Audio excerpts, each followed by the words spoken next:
The project Agroforestry for Livelihoods in Northwestern Vietnam was implemented by the International Centre for Research in Agroforestry and the Australian Centre for International Agricultural Research from January 2, 2012 in Vietnam. The main objectives are improving the efficiency of farming systems for smallholders in northwestern Vietnam through agroforestry and creating diverse and sustainable production systems, and raise the people's income from agricultural products. This project also identified Sơn Trà trees, commonly known as Táo Mèo, a species with the potential of improving people's livelihood and solving the problems of environmental degradation at the local. Sơn Trà fruits have sour taste, which is used to make a beverage or medicines. Thanks to the development of the project, Sơn Trà has potential to develop sustainable economic for northwestern farmers.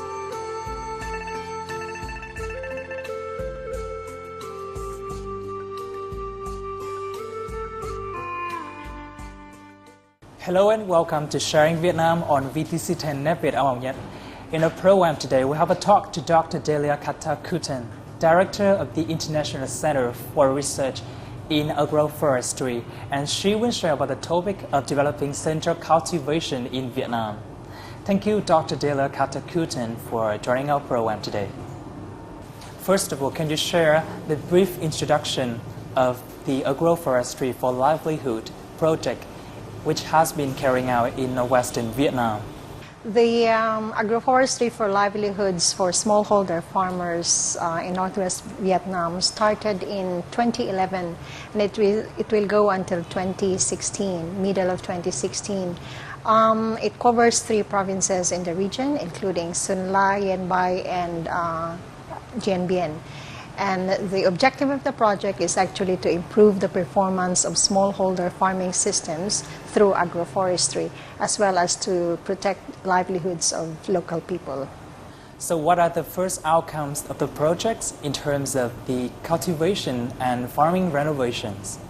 You see, we're testing 10 different agroforestry systems right now, and it's located in different districts and different communes in the whole region.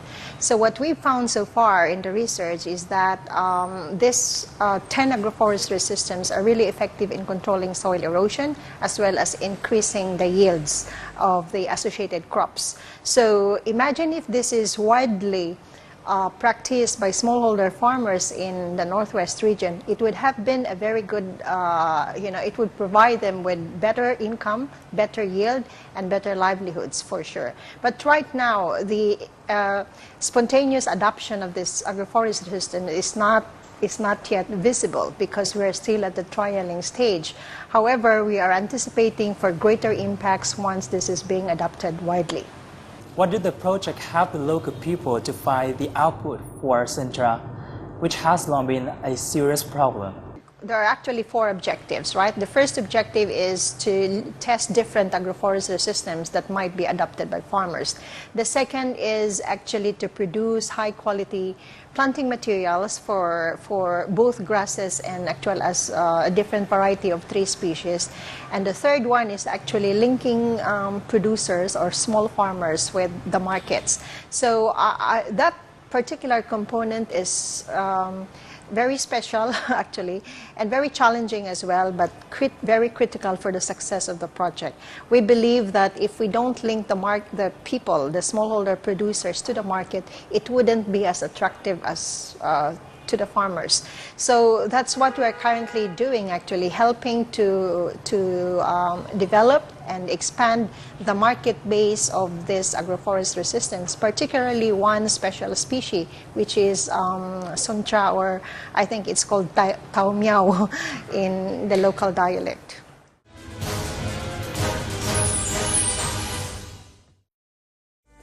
Northwestern, which is one of the poorest regions of Vietnam, is the residence of various ethnic minority groups, including Thái, Mường, Dao, Hmong, and Khang. The situation of unsustainable land exploitation for farming has many negative impacts on the environment and degradation of forest resources, leading to poverty. According to the project AFLI, Sơn Trà is intercropped with Tuyết San tea, combining efficient agroforestry system for local farmers not just addresses the issues of livelihood but also preserves environmental resources. Mục tiêu của cái dự án này thì là bao gồm có hai mục tiêu. Thứ nhất là làm sao đó để cái người nông dân nhỏ ở cái vùng Tây Bắc người ta có thể là cải thiện cái cuộc sống của người ta thông qua là những cái sản phẩm nông nghiệp, nhưng đồng thời là làm sao đó để mà cũng thể là bảo vệ cái đất ở trên vùng cao, nhất là những cái vùng dốc thì rất là cần thiết để có thể là bảo vệ cho đất nó khỏi bị rửa trôi, bị bạc màu vân vân. For local farmers, being involved in this project will give them a general sense of the effectiveness of the project. The project staff trained local farmers the method of planting Sơn Trà to shorten the harvesting time. Từ lúc mình thấy làm cái mô hình này thì không có cái gì khó hơn như trước kia. Phương pháp mới bây giờ thì dễ hơn cho dân và dễ hơn cho mình làm rất là đơn giản, không khổ như trước này. Trước thì chưa có cái phương pháp mới này thì làm rất là khổ. Trồng, không biết kỹ thuật đào hố như thế nào và bón phân như thế nào, không năm suốt. Thế từ lúc đấy lên thì mình thấy cũng rất là hiệu quả, rất là nhanh. Như trước kia thì mình trồng 6 năm, 7 năm mới được thu, mà bây giờ thì chỉ có 2 năm đã được thu rồi. According to the experts, the technology of processing Sơn Trà in Vietnam is not well developed, creating obstacles for the output. To solve these problems, International Centre for Research in Agroforestry has studied the processing of utility products from Sơn Trà to tea bags and extracts. Then they will transfer the technology to a tea processing company of Vietnam. Doanh nghiệp là khi tiếp xúc với cái dự án Sơn Trà là cũng có kết hợp làm cái dự án chè san tuyết cổ thụ. Thì vì Sơn Trà là loại cây mà chỉ mọc ở những độ cao từ 1.000 mét trở lên ở đỉnh núi và này là của người dân tộc Hơ Mông. Thì cùng với vùng đấy thì có cây chè san tuyết cổ thụ. Kết hợp hai dự án chè với táo Sơn Trà, thứ nhất là tạo ra cái đảm bảo thành công của dự án. Thứ hai là giúp hỗ trợ cho người dân có thể nâng cao được cái giá trị thu nhập trên một cái quỹ đất. Vì khi trồng cây chè thì xen canh với cả cây táo thì sẽ cho cái giá trị kinh tế lớn hơn. Northwestern is one of the regions where most residents are ethnic minorities who have restrictions on market access. Therefore, the support of the projects will help farmers to grasp the scientific and technical methods, planning for the economic development. In addition to Sơn Trà, many other projects will be implemented for local people to get rich on their own homeland.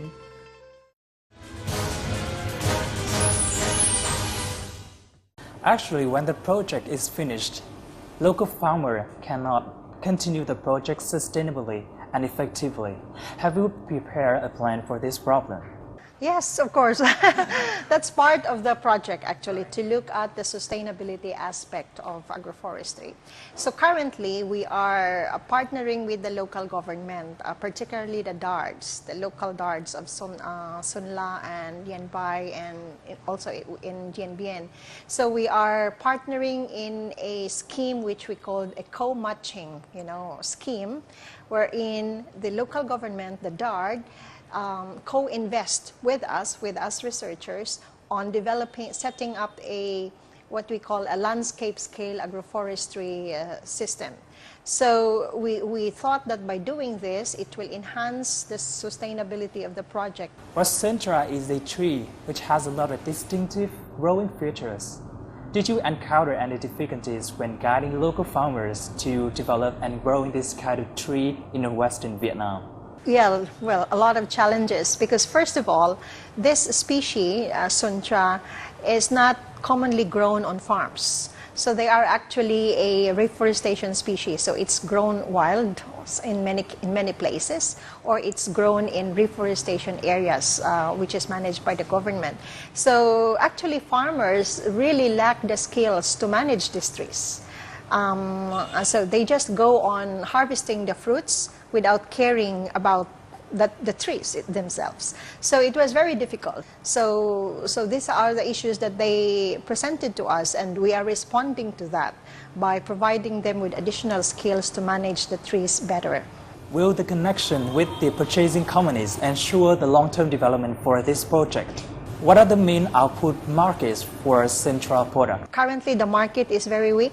The market is small, and there's no what you call that a stable or it's a stable business for Suntras, I would say. So we thought that by expanding the market base of Suntra, this will really increase the potential for smallholder farmers to grow it properly, especially. So this is very important to link the growers with the company that's there to support the whole industry, the whole value chain of Suntra. Vietnamese people are actually tea drinkers, right? It has been there in the culture for many years. So we thought that Suntra tea would be very attractive to the market.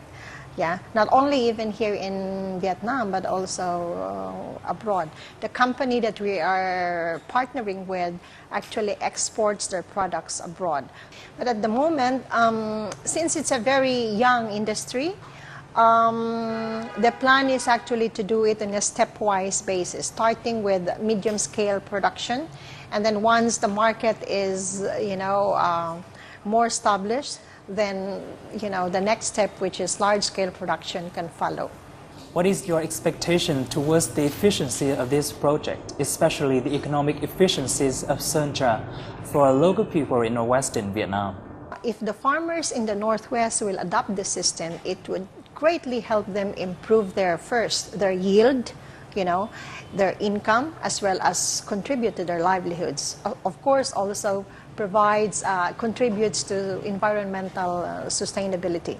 So it actually helps to address three basic, interlinked objectives: economic efficiency, environmental sustainability, as well as socio-economic or social stability within the region. Because you might agree with me that when people are not satisfied with their production, so by providing better livelihoods, it will promote social security, and through agroforestry, of course, it will also promote environmental sustainability. So as I said, agroforestry actually promotes not just socio-economic or economic efficiency, but all the three pillars of sustainable development are being addressed by this system. Thank you, Dr. Delia Catacutan, for joining our program today. And that is also the end of our program Sharing Vietnam. I hope that we give you more information regarding to the Suntra trees as well as the growing projects for local people in Northwestern Vietnam. For comments and feedback, please send it to sharingvietnam@netvietv.net. Thank you so much for watching, and we'll see you again tomorrow.